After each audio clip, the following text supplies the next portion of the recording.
My name is JC Jung. I'm your moderator today, and thanks for coming here.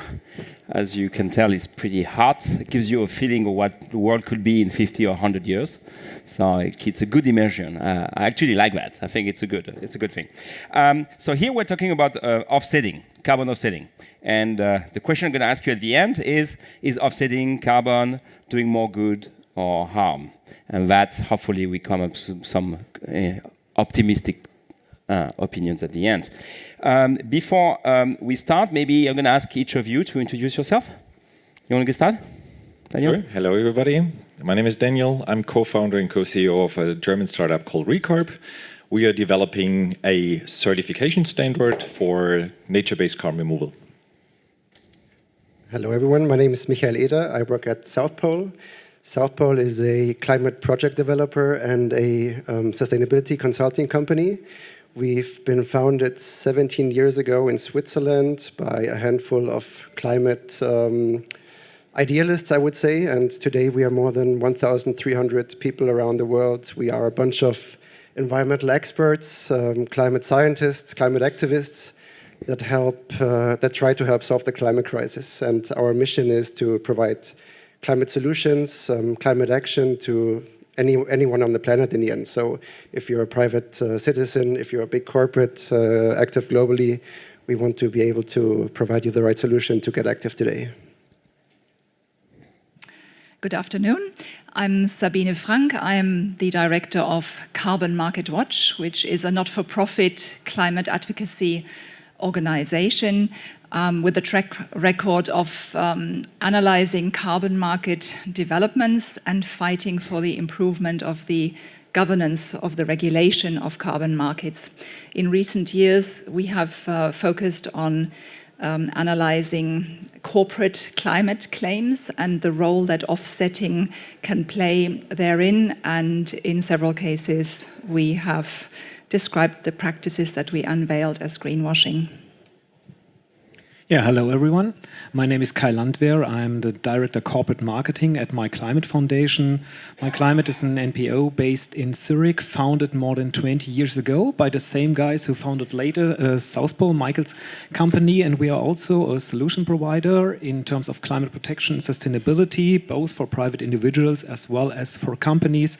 And we do this through educational activities focusing on the avoidance of CO2 emission by consulting and solution services for companies with a focus on the reduction of existing CO2 footprints. And last but not least, we are running several climate protection projects. We have called them until last year carbon offset project, but we have taken the decision to move away from the terms of climate neutrality and carbon offsetting. But still we want to unleash the potential, the voluntary potential of private individuals and companies. Hi everybody, my name is Olivia Henke and I'm member of the board at the Foundation Development and Climate Alliance. The foundation was funded in 2020 by the Federal Ministry of Development Cooperation and we are partnering still with the ministry and we are carrying a multi-actors partnership, the Alliance for Development and Climate. And in the Alliance we have 1,400 supporters from different sectors like industry, corporates, we have individuals and as well non-profit organizations. And what we do for those supporters is we give them advice and guidance in the voluntary carbon markets through workshops, online seminars, studies, as well info sheets and exchange formats like a yearly conference. And we advocate for as well avoidance of carbon emissions and sustainable development in the global south. And my name is JC Jung, Jean-Christian Jung. I used to live in Germany, so I'm very happy to be back here. But I've been in New York for 17 years. I've been focusing on climate for 7 years. First as an entrepreneur, but then I realized that money is crucial to make things happen. So I've been focusing on finance and climate finance. And I'm a partner at the GSF, Global Sustainable Future. Our core business is project finance. We have a pipeline of about $2 to $3 billion worth of projects, 70% US, 30% rest of the world. But our vision is really to be full life cycles, from early stage up to through equity, early stage equity, venture debt, and project finance, and the goal is to accelerate the acceleration. We're doing more and more of the right things, but it doesn't go fast enough. How can we go from a green slope to the double diamond? How can we really increase the pace of change? And how can each of us be 10x over the next 10 years? Because we have to think in terms of exponentiality.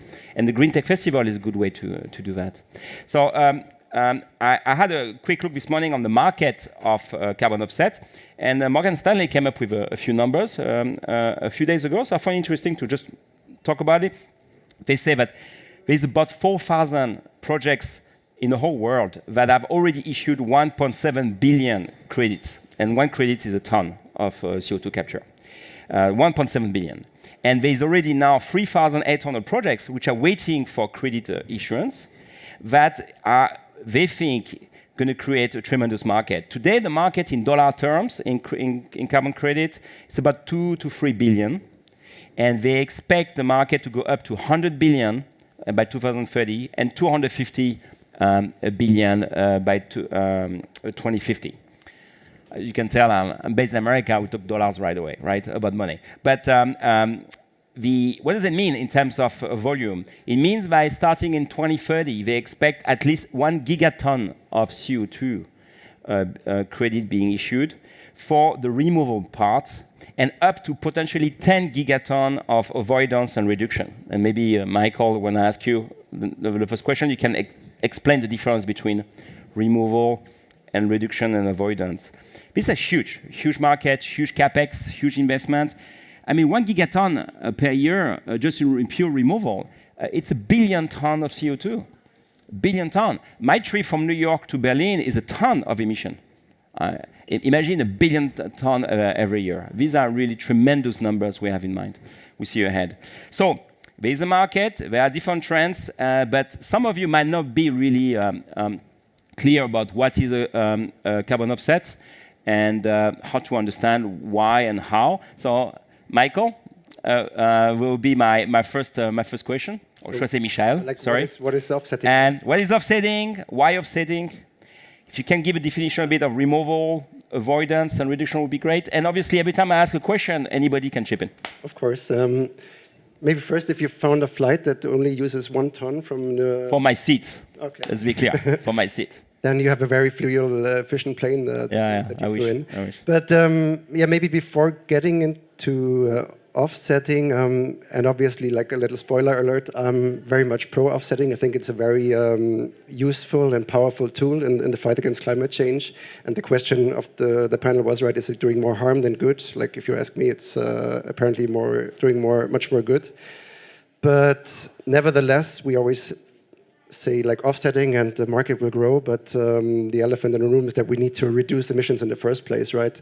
So we need to take a hard look at our lifestyles, at our daily purchase decisions. That means me, you, everyone in this room. And we need to make up our minds how we can do better, because I think we are the ones who are privileged, and other people are not as privileged, and they scramble at the end of the day. And I think we should take responsibility and show the way forward. But you asked what is offsetting? So offsetting is the mechanism of compensating for the emissions that you cause, so for the climate damage that you've done, by investing money into projects. And these projects can be, as you mentioned, can be removal projects, so projects that take CO2 out of the air, like a tree. When it's growing, it's sequestering CO2, so it's taking up CO2 in its wood.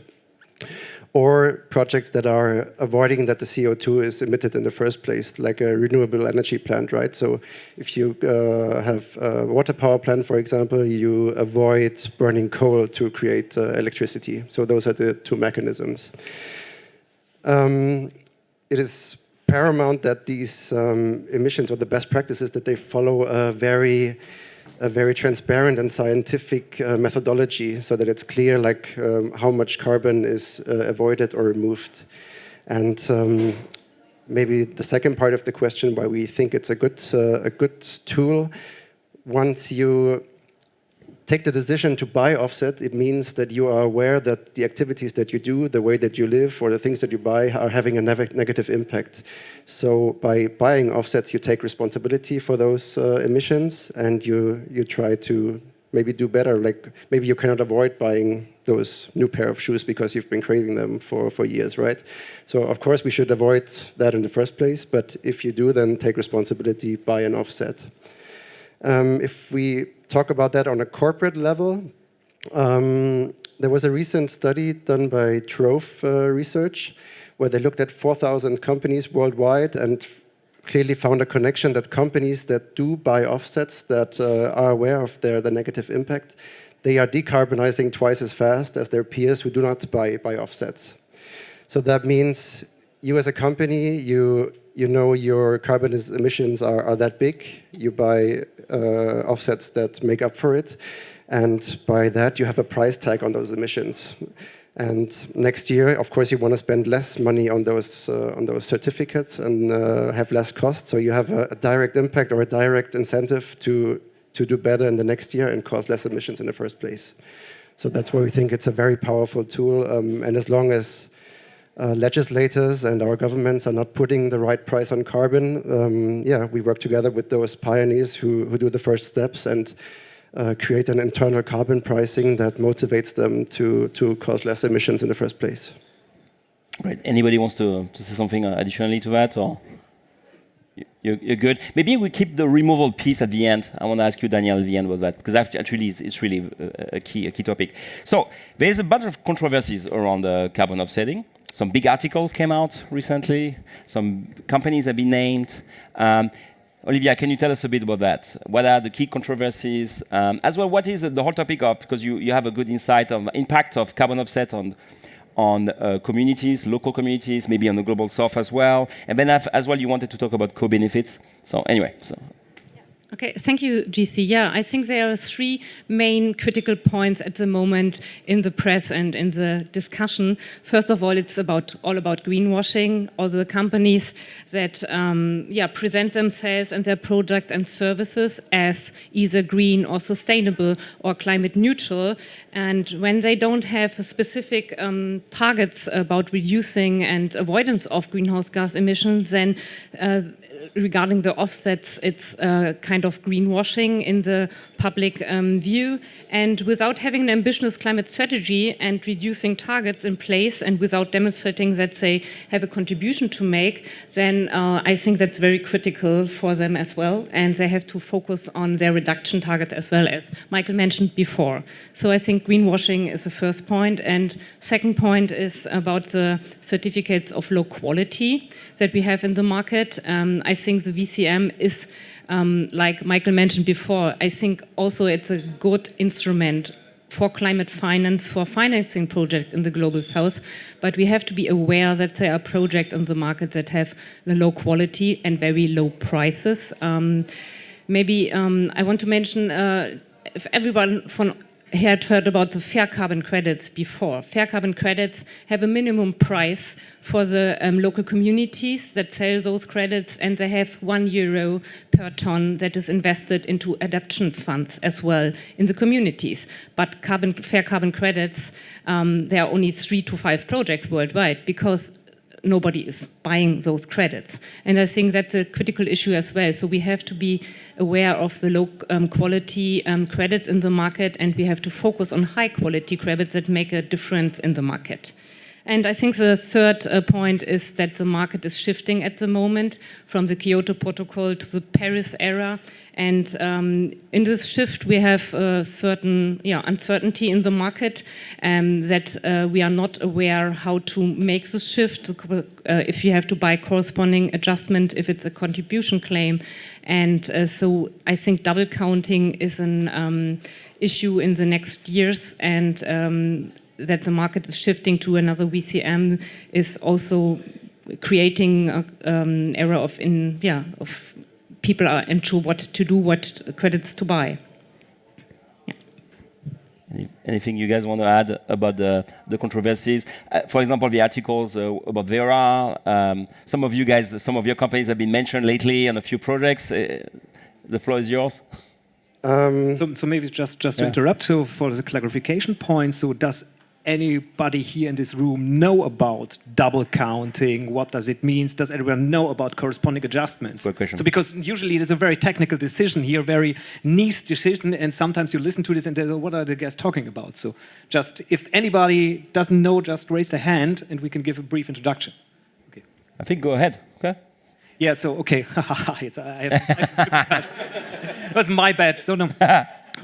No, I start with the corresponding adjustment because it's a very, very important thing. So we had in the voluntary carbon offset market, we had for years a very great situation. So we had the industrial countries following the Kyoto Protocol having their reduction targets, fixed CO2 reduction targets.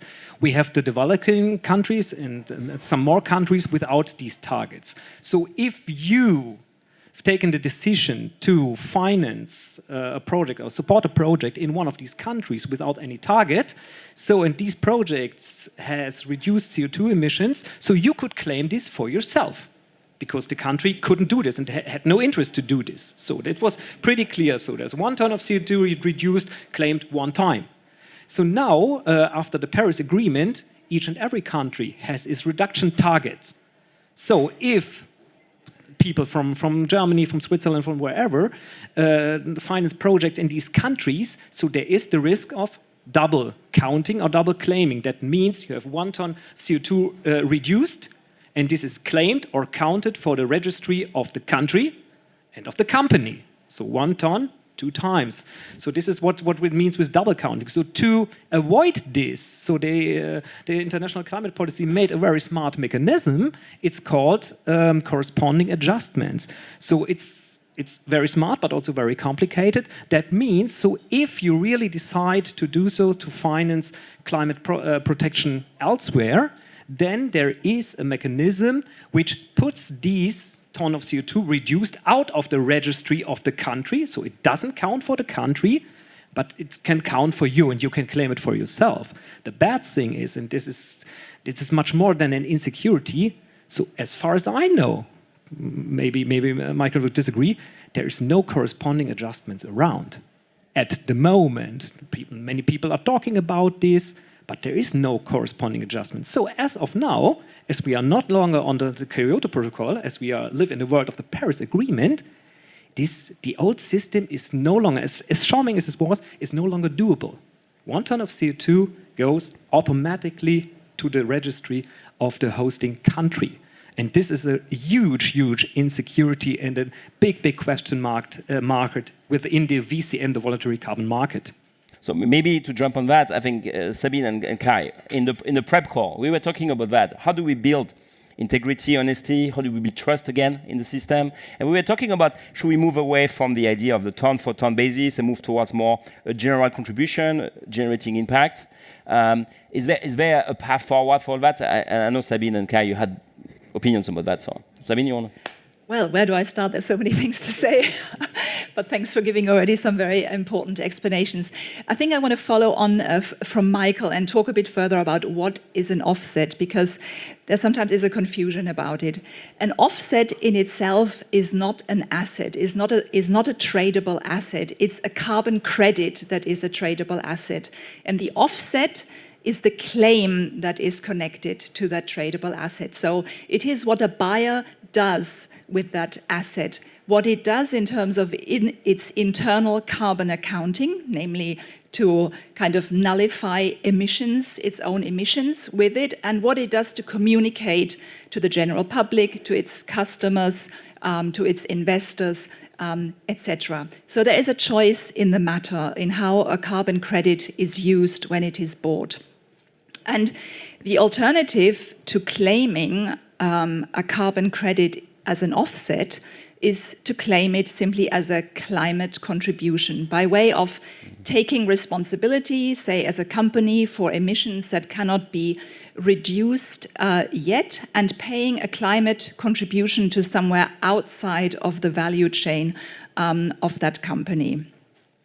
And that actually solves a number of problems admirably. It solves the problem of double counting, because if you don't claim the carbon credit as an offset, then it doesn't matter if it is at the same time claimed by the country that hosts the carbon credit generating project. And almost more importantly, it also solves the problem that carbon credits have, which is to produce near perfect equivalence with an emission, right? An emission, a ton of CO2 in the atmosphere has to be matched by a carbon credit that represents an avoided ton, a reduced ton, or a removed ton. And all of those things are difficult to demonstrate perfectly, right? There are imperfections involved in bringing the proof that there is this perfect equivalence. Now, if you don't claim a carbon credit as an offset, these things, they're still important. Measuring impact in a carbon credit is still important, but it's not quite as important. It's not quite as important for the climate integrity and for the honesty of communication around it. So, using carbon credits for climate contribution claims rather than offset claims is a very attractive alternative at the moment. But even if we stay in the offsetting paradigm, there are actually important improvements that can be made. Historically, offsetting is based on a ton-for-ton cheapest mitigation logic. That is, you're simply seeking to offset a ton and you're trying to buy a carbon credit at as low a price as possible, right? That's the first concern normally for the buyers. If, on the other hand, you change towards a money for ton paradigm, then the quality of the carbon credit becomes a much more important consideration. And what do I mean by money for ton? What it usually would mean is that a polluter and a buyer of carbon credits sets themselves an internal carbon price. And just to give you an idea of a range, the World Wildlife Fund recommends a range of between $50 and $250 per carbon credit, whereas in the current market you find carbon credits which are as cheap as, correct me, but I think there's still some around for $2, $5, yeah? Real crap stuff.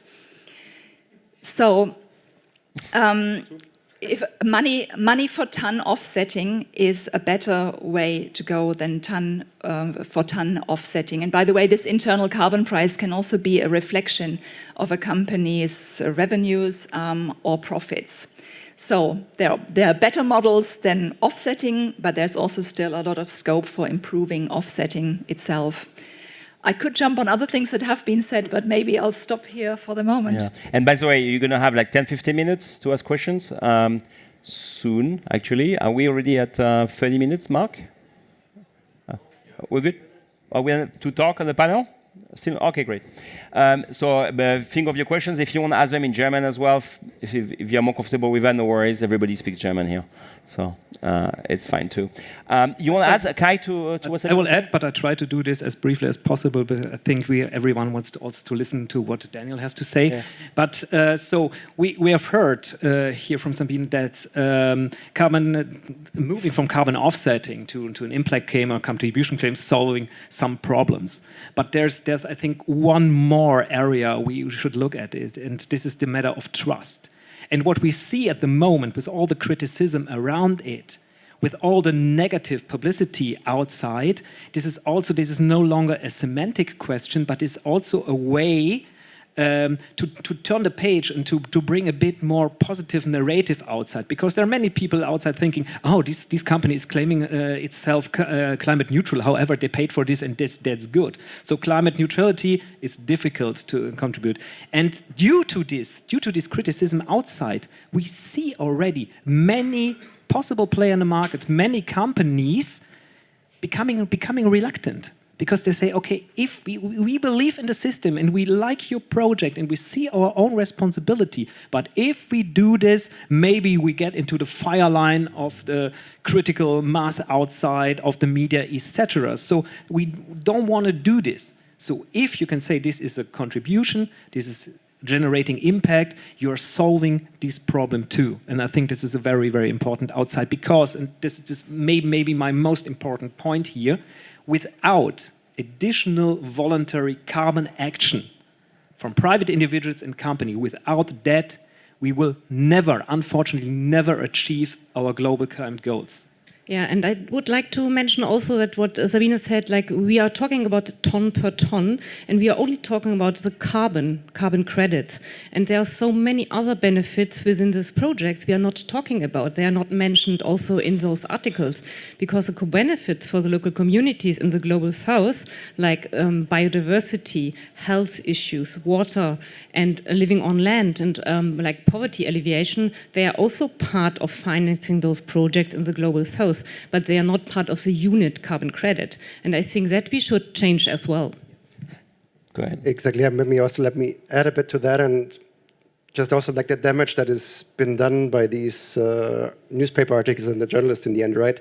We were criticized for one of our projects in Zimbabwe, Kariba, a forest protection project, and we were actually planning on increasing it, like really increasing the area of forest that we want to protect.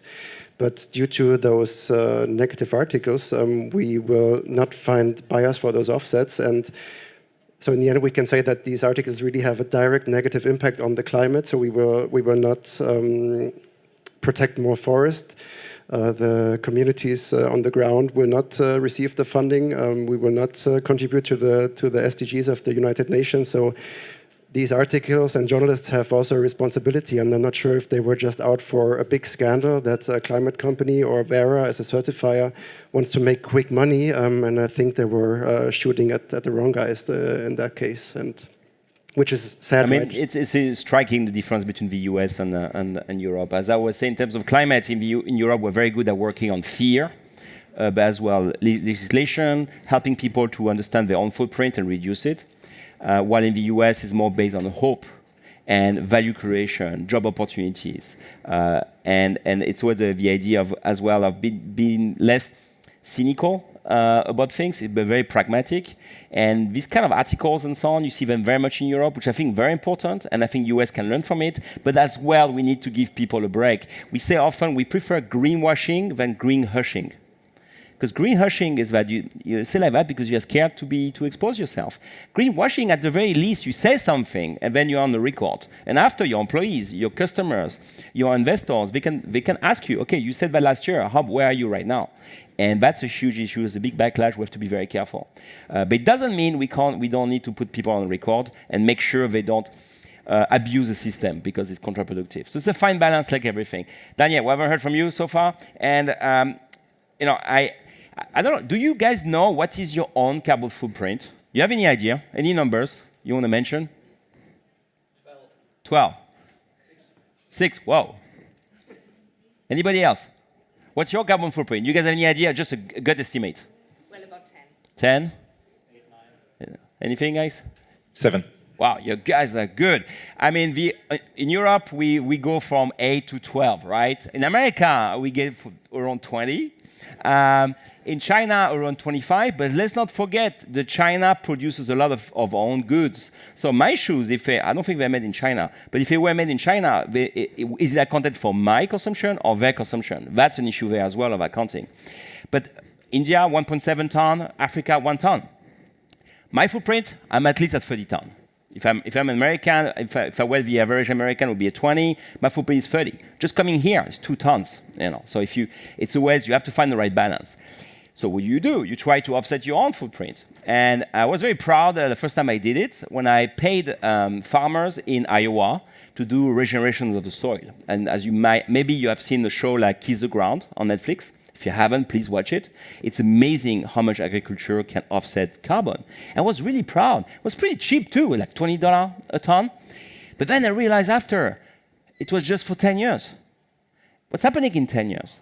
If the farmer changes his style of farming, maybe the CO2 goes back in the air. And offsetting or recapturing, it should be forever. So my question I have for you, Daniel, how do we make removal really forever? And maybe as well, before we didn't talk about the definition between removal, between reduction and avoidance. There are different segments, and I know you have a lot to say about all that. So. Yeah, exactly. I think, first of all, that's a very important point you're mentioning. We have to differentiate between removal, reduction, and avoidance. So it is very hard, and you also said that before, Kai, that it is very hard to track reduction and avoidance projects. reduction avoidance projects, something like clean energy projects, right? Building a solar plant, building something like that. So important is in the voluntary carbon market, so that's what we are speaking about when we talk about offsetting, we're speaking about a voluntary carbon market because there is no regulation yet from a government. So it is important that everything that happens is additional, right? So additionality is one key criteria for quality. It's important that everything we do is additional. It's very hard to say it's additional by reduction and avoidance projects, right? It could also have been built anyway, so without the funding from the voluntary carbon markets. So I would say that it is very crucial that we focus more and more on carbon removal, and that's really a big problem right now because a lot of funding, I would say around 90 or 80 or 90% going to reduction and avoidance projects. But less money goes to really measurable carbon removal. And that's a problem because we know that the IPCC was saying in the latest report that to be able to reach the 1.5 degree goal, we need, first of all, sure, reduce emissions as much as we can, but also remove carbon out of the atmosphere at a gigaton level. A gigaton level means several billion of tons of CO2 per year out of the atmosphere. The question is how we do it, and the question is also how we measure it. And I think the first thing we need to understand is, and what is crucial, is that also companies move away from that, this is my personal opinion, need to move away from that pure offsetting claims, right? Doing that pure for offsetting reasons, so in compensating emissions. And going more into the direction of climate stewardship, so taking over responsibility for what they are doing. So it's great that the EU Commission now is working on a paper and on a legislation to avoid climate neutrality claims, because that's not what we need. We don't need just a nice claim on the website saying we are climate neutral, because that's not the case. And when you have a packaging in your hand or a parcel or something saying it's climate neutral, it's in most of the cases it's not the case, right? So I think this is, first of all, what is really very, very crucial. We have to see the carbon market as what's supposed to be in the 90s when we spoke about how can we bring more climate finance to this space. So, and that's what we need. So the UN is saying that we need up to 500 billion a year, up to 2100 to finance this massive amount, what we need to get to that position of net zero. So yeah, first of all, companies need to move away. I think that's crucial. Otherwise, it's just pure greenwashing. I think the second thing is to do measurable carbon removal. What does that mean? How can we measure that? So we can measure that when we also for nature-based solutions, so like planting trees, for example, it's crucial to have a solid baseline measurement, for example. So first of all, measuring how much carbon is in the soils, how much carbon was there before the activity has been started. And secondly, also then developing solid models for carbon sequestration. So being able to say how much carbon is such a tree or such a forest being able to sequester, right? If we don't know that, how can we make claims? It's not possible. So we need to develop carbon sequestration models. We need to understand the potential of carbon sequestration. When we now speaking about nature-based solutions, there are also technical solutions like direct air capture, but I'm also speaking about nature-based now. And we also need to develop models to measure and monitor it consequently and over time, the potential of carbon sequestration. And so one solution for that, to solve that, to coming back to your question, is also not only having a solid baseline and carbon sequestration model, but also developing digital MRV, so measurement, reporting and verification models to be able to measure that. That could be, for example, remote sensing. That means measuring the on-ground with drones or with satellites and reading that data very carefully and analyzing that data very carefully. I think this is a very crucial thing. Also things like fire protection. There are solutions for that out there, but very few projects are doing that right now. And I think it's also a solution could be to have dynamic carbon values. I mean, nature is not a static thing. What we're doing right now in the voluntary carbon market, we are saying 1 credit is worth 1 ton of CO2, right? And it doesn't matter right now in the voluntary carbon market if the underlying carbon value goes up or goes down. But it often can also go down, right? If biomass just dies, but it also can go up if there is more carbon stored in the biomass. So it's also important to track the biomass very carefully. So above ground biomass, that's what we're doing, above ground biomass, below ground biomass, and soil organic carbon. So and then counting for the dynamic values and saying, okay, it could also be the case that a carbon credit or whatever it is, it could be a different asset type, that it has a dynamic carbon value. It could be the case that this carbon value is at 0 at one day, right? It could also be the case that it is not only at 1 ton, but maybe at 2 or 3 tons. This is very crucial. And a last thing I want to mention is that it is crucial from my point of view that we invite financial markets and combine financial markets with a voluntary carbon market. That's not the case today. Today, and I want to disagree a little bit what I'm not sure, I think you said it, that it is a tradable asset, or you said it, it's not a tradable asset in that way that you can trade it on a financial market, because a credit has always to be retired. So if you're making a claim, you need to retire the credit and can't use it anymore. So I think we have to find solutions to make credits or assets ready for financial markets and use it like a share in the stock market, for example, right? So that we can bring more money into that market that's needed. So I said it at the beginning, up to 500 billion. So we have to connect financial markets and not only think about the voluntary carbon market as some donations we are doing. I think that's crucial. Can I jump in? Yeah. Can I jump in? Okay, on this tradable asset, well, a carbon credit can often be bought and sold several times before it is retired. In that sense, it is a tradable asset. But the reason why I'm jumping on this is also because it allows me to make a different point, which is the size of the carbon market is not an indication of how much climate finance actually lands with the owners of carbon credit generating projects. Yeah, sure. That really is an important point, because the whole system is always held up as delivering climate finance, in particular to countries in the global south. But in reality, it is practically impossible today to know how much money actually ends up with project owners. But anecdotally, we know that it is very little and that these amounts definitely have to grow. This is why we now see a movement of countries in the global south, governments actually making more claims to be in charge of their own carbon and to get a fair share of the revenues from selling the carbon. And it also shows us that this market needs regulation, and transparency needs to be created in this market. There are many aspects that need to be regulated, but here I'll home in on the transparency issue of the market. We've heard about the scandals of how the reputation of carbon market players have been dented, of how projects have been reported in the media, etc. We see efforts from carbon market players to improve their game. There are methodologies that are being revamped.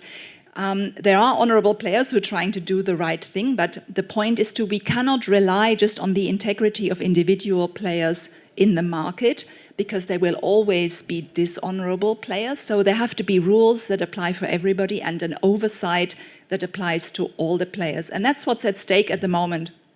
We have several voluntary regulatory efforts ongoing at the moment. That is broad coalitions of carbon market stakeholders, where these efforts are largely funded currently by philanthropic organizations, and they're doing some good work. They've come out with their first proposals for the supply side, for the demand side. They're about to produce a second set of recommendations. These are all good developments, but we have to bring them in the end together. The demand side, supply side have to be regulated together, and also the compliance market, the UNFCCC carbon market and the voluntary carbon market eventually have to be brought together in the regulation. A complicated issue, I can't explain it now in all detail, but there's a lot going on to bring good governance to the system, but we're not quite there yet, and I have to finish, although there's plenty more to say. Yeah, thanks a lot. We're already like way over time. I don't know if I can offset the time I lost, but it would be great. Yes? Yeah? Great. Okay, great. I mean, the final question I had is it better, more harm than good? I don't think we need to go through each. What do you guys globally think? Are we more on the positive side versus the negative? Is offsetting a useful tool? Yeah. Give a quick one, or show of hands if you want. Or the truth is too complex for a simple yes or no. Here. All right. Maybe in the past, absolutely, it has done more good than harm. But don't be mistaken. So the criticism didn't come out of nowhere. So they're truth. But the most important thing in the future, if you call it offsetting or not, it has to become better. Okay. Exactly, more transparent, right? And we want regulators to come in and set rules that are applying to everyone. So I think we all agree here that no one is against bringing rules that are really applying to everyone, and transparency, right? Really reporting exactly what's happening with the money, what good does it do? And I think, that's also what you mentioned, then we can also start to tell positive stories, like what positive change do those offsets bring on those projects, because we're fast in criticizing but not really celebrating the achievements that have been done as well.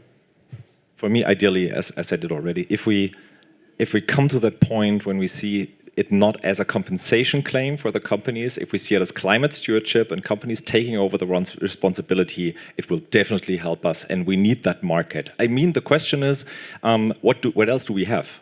If we have better solutions, fine, great. But we don't have better solutions right now. So I think, and I still think we can, there's huge room for improvement and we can do that.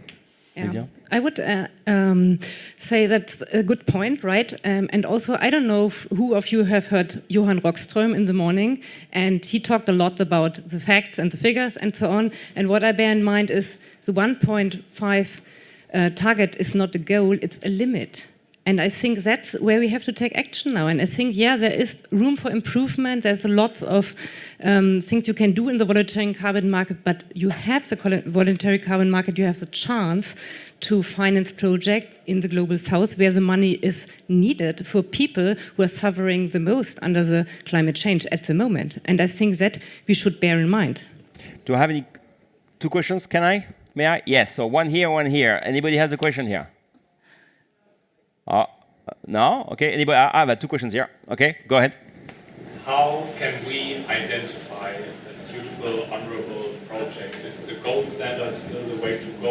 Or me, as someone who wants to do good, how can I find out without a 10-year study about it?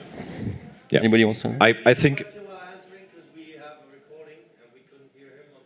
Oh yes, I repeat it, yeah. So the question was how, especially as I understood that as an individual, how can I identify good projects in that voluntary carbon market? Was that the question? Or a sustainability manager representing a company, yeah. So I think, first of all, I know there are the main standards right now, right? That's gold standard in Vera, but I would say rather looking for which standard is it, more looking for, I can say 3 key principles you can look at. First of all, is this additional? Is this creating an additional value for our climate? Second, is it permanent? So it's important that we store carbon permanently, right? We know that carbon emissions and CO2 is in the atmosphere for many hundred years. So it's important that all what we do is permanent and the carbon is not being released back into the atmosphere. And third, is it measurable? So do you get real measurable values from this project? Do you see how much carbon or whatever, or biodiversity or whatever the project has as its goal? Is there a value and is it measurable? I think if you follow these 3 key principles, it will help.